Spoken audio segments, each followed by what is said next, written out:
मोरे घर पनिया पिलाई दी है जान गे, कफन ओढ़ाई दी है टूटत ही जब प्राण गे।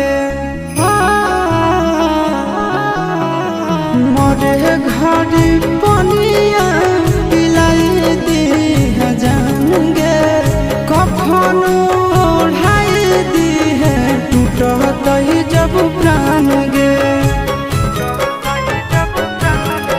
हगे हमारा से तोरा जाती प्यार होता भेंट सक छात कर लगे। हगे सोनाया रावा हो भरती पाटनवा में आके मुलाकात कर लगे।